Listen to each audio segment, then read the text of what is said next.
Like many runners out there, I'm also a busy mom. I also have a job and I run. So I don't have a lot of extra time at the end of the day. One of the things that I've often wondered about is what I should be doing at home, stretching, rolling, core, to be super efficient and not take a lot of time, but give me that extra edge that I need to be my best.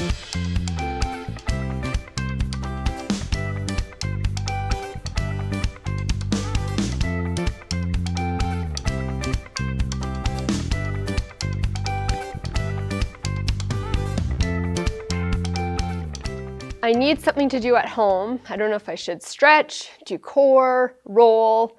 I don't have an hour. 15 minutes after the kids are in bed is about what I can manage. Yep. Let's figure out what I need to be doing in between coming to the gym. Yeah, perfect. Okay. Well, let's start and answer the first question first, like, should I stretch or not? Okay. So one way to look at that is to say, well, how mobile are you typically? So there's a few tests, like it's called a bite and mobility scale, and we can have you try them. So one is, can you push and touch your forearm, your thumb to your forearm? Like, no way. I cannot do that. Okay, so we'd say no on that. Another one is, if the palm is straight up and down, can you get the pinky to 90? Oh, okay, hey. You can. I cannot. What can I use this for? Yeah, that's like, oh, these secret powers. Okay. Now, keeping your knees straight, can you put your palms on the floor and feet I have together? a background in gymnastics. Well. Just kidding. No, not at all. Nope. Okay. What about the elbow? Can you hyperextend or get where you're getting a negative angle there? No, pretty straight. The last one, you'd be sitting on the floor, and it's how much negative angle can you get there where if you keep the leg down, how much can you get your heel off the ground? And you can do one leg at a time. Just try one. Yeah. So usually, we should be able to get a little bit of negative extension there, but somebody who's got a lot of mobility or has like a swimmer, maybe? Gymnasts, dancers, figure skaters, cheerleaders. Yeah. They're going to tend to... Different sport. Yep, exactly. So there's actually an interesting study that shows that running economy is linked to your toe reach. Oh, absolutely. In a converse way. So the better marathoners have a worse toe reach. Yeah, if you think of during the marathon, if each time your foot is hitting the ground, do you want to be more like a red rubber ball springing to the next stride into the next position ahead of you, or like a red tomato? And every time you hit the ground, splat, splat, okay?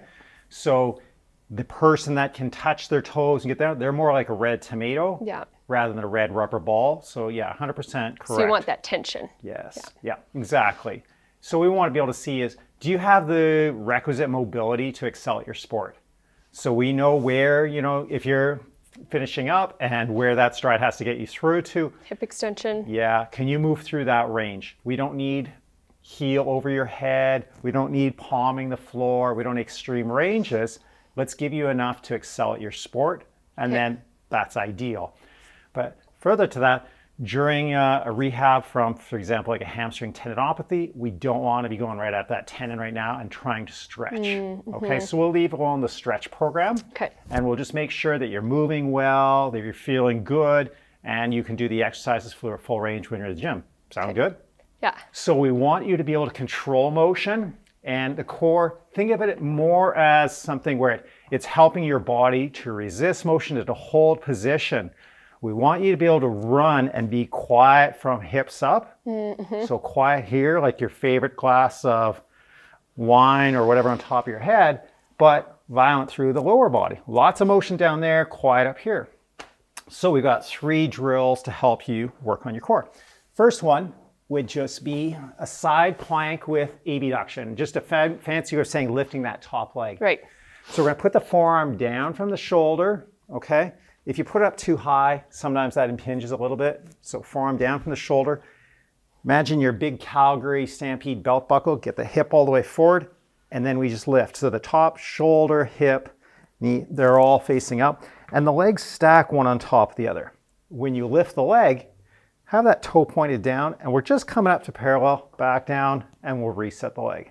Okay. I'm gonna get you to try that. That's right. Yeah, that forearm. So you can do it with a straight knee there. And if you need to regress it all, you would just have that bottom knee bent. That's right. And then reset the hip in between reps. Good. And when you bridge up, you should feel the lower side kind of kick on through the side of that hip and the obliques. And when you lift that top leg, yeah, and if we have you a little bit toe down, feel the difference? Yep. Okay, good. So you might start out with you're doing 8 per side. And sometimes we'll have people reach the top arm, just so we know you're stacked, you're not rolling forward, and you're staying nice and stable there. Yeah, very good. So what would be ways to make that harder once you get good at that? Okay, ways to make that harder, we can either add in a few more reps, we can put a load, like a dumbbell just behind you there. If we put that on the hip, we can overload it. We can go from your forearm to the hand. Yep. Okay. And just go into a higher position. That's right. See, right away, that makes it a little more stable. Good. Keep that left elbow soft. That's it. So using your dynamic stabilizers and not sitting on the joints. Good. Put your arm up. There you go. Yeah. And then you can go from there. Okay. That's right. Our next one would be a bird dog. So running there's rotational stability required, right?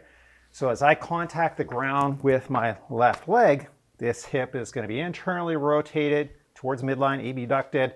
Now, trail leg, it's going to be externally rotated and adducted. Now we need that rotational aspect of the core to pull the hip through to the next stride. It's not running with the hip staying square. They will rotate. Right. Okay.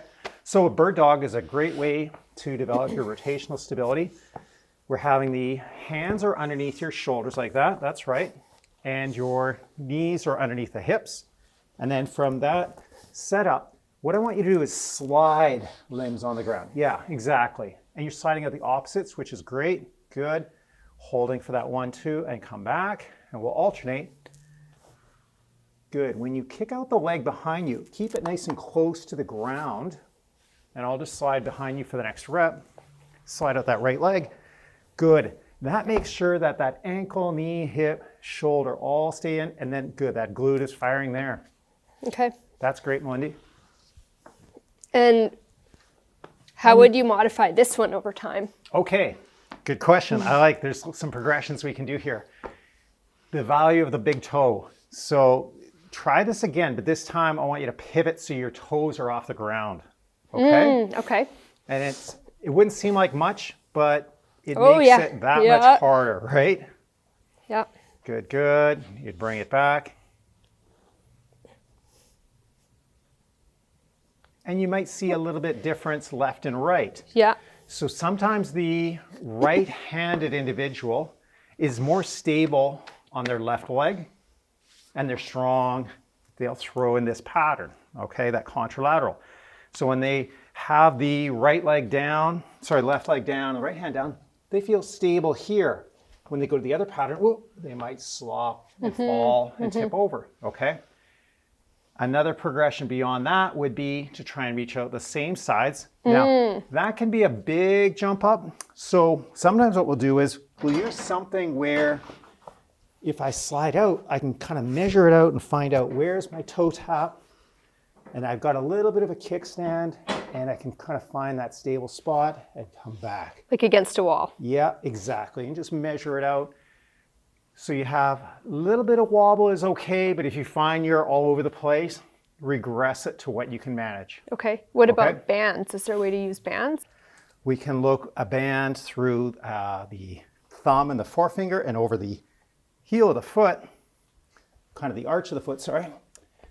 And you would go opposites to start. So if I'm on that right foot, left hand, again, we're going to go back to toes down. We're going to slide out. And now that becomes quite a bit more aggressive. Okay. And quite a step up from there. Okay. Okay. So with core though, you're not going for 5 to 6 reps like in the weight room. You did more, or would you do the same? You can still do the same. Oh, Yep. so you don't need to do a lot more. No, Oh, we great. can keep everything quite Okay. low. Yeah. You know, maybe 10 is the max. Okay. But it doesn't have to be 2-3 minute sets, things like that. Like 3 rounds or something like that. Exactly. Okay. So if you had, the first one we looked at, the side bridge, we did your bird dog. Yep. Maybe a third one can be something that's more sagittal there. And it would just be like what we'd say RKC plank. So that's just, we're gonna have the forearms kind of in a triangle, your nose over your thumbs. It's a plank? Yeah, it's a plank. Now, you have a dog, Max. Thankfully, we still do. Still do. So don't do, when you're doing your planks, it's not happy Max, Yeah. it's scared Max. Yeah. Let me show you the difference. Okay. This would be, you're into a plank and it's happy Max and your butt's up in the air and you have a lot of arch. Right. It's gotta be scared. Yeah. Okay, and then pulling the arms. You'll hold for maybe 3 to 5 seconds, and then without moving the torso, just touch the knees, reset, pull hard, squeeze, scared Max. Do you find that a lot of people are trying to hit planks, like hit a time, like a minute or 2 minutes, but maybe their form isn't great? Absolutely, absolutely. Yeah. On a lot of the drills that we program for some high-level athletes, it could be 6, 8, 10 reps. And it might be programmed for 10. We have to call the set at 7 or 8 because they start going to an extension or they start favoring one side. Yeah. They start dropping out. Or arching your back. Exactly. Yeah. All Okay. of these things. Yeah, they start becoming a happy Max. Yeah. Final question, rolling. Okay. Yes, no, maybe so. Like foam rolling, that kind of Yeah, thing? yeah. You know what? It's to each his own. Okay. Some people are a fan of it. It probably doesn't do as much as we really thought or Yeah, initially yeah. heard. It might be good for getting a little bit of general circulation. People might get a little bit of a response to it.